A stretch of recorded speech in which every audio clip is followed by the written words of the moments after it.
Hello, we're going to talk about how to use this bath or cup horn style Sonicator that's in the large equipment core. You can see that this is filled up with water. If the water gets too low, you'll want to fill it back up. And it seems as though there's also a system where you could set up a water circulation system for a drainage hole and a entry hole if you needed to. You can also load this with some ice chips, again with the water up, obviously not pouring out the hole, because samples will get warm pretty quickly as the Sonicator runs. So again, you can pack it with ice chips if you're lysing cells or something of that nature. Make sure that it's firmly screwed into the stand. Make sure that these screws on either side holding the base of the Sonicator are nice and tight, and it's not going to go anywhere. We have a few floats set up for you to use for PCR tubes or for slightly larger Eppendorf tubes, and you can place them inside and float them and then put on the lid.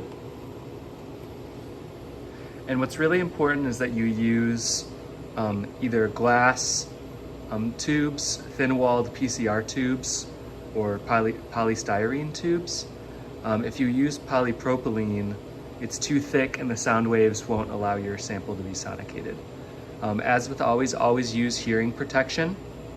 So let's find the power switch on the back of the machine. You can feel around back here. It's in the upper left, right there. And this will turn on.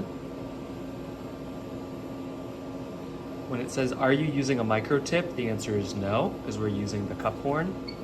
Hit no. And then probably the easiest way to get started is to manually use the Sonicator. You have to set the amplitude or the number of hertz that it's pulsing at. 60 is a good starting point. Unfortunately, you kind of just have to type this in this option.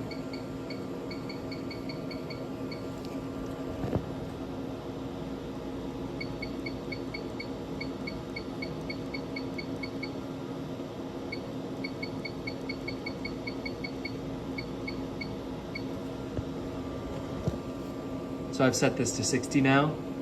And all we have to do to start is to hit the start button. And again, make sure you have your hearing protection on. We'll hit start. We can hit pause. Typically how you want to do this is in short bursts. So for example, for cell lysis, again with your ice in the bath, you can do a couple 10-second pulses. And your samples will start to heat up, so make sure you monitor the temperature. Another way to use the Sonicator, we hit exit, back to the main menu, is you can make programs and sequences. So if you hit this button, you can hit select or modify a program. And here, you can touch a number key if you've saved a program into the memory of the machine. Otherwise, you can start editing these parameters. So let's say we wanted to do 60 hertz again. And then you can set your process time, like the total time of the experiment, how long you want the pulse to run for. And you can have the machine run the pulses over the total process time, so you don't have to stand there with a timer. You'll have to sort of see how this works for yourself, how the software behaves when you put in different process times, ons and off times. And you'll also need to optimize the amplitude. Whenever you're in this state, it won't let you hit exit or run, you have to hit enter. And then you can save this. This is saving as program 0. But if we clear this out, we should be able to, for example, open program 2, or if we wanted to clear program 3. So you can save things. If you set something, you can hit save once you hit enter, and this will save it into the program once you've filled out all these parameters, but we're not going to save any today.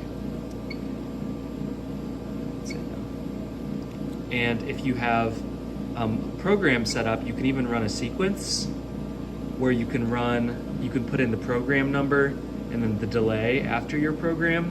So with this, you should be able to get it to keep the Sonicator on for for the period of time you want and leave the correct amount of break in between. When you're done, you can just go back and turn off the power switch, remove the lid and take out your samples.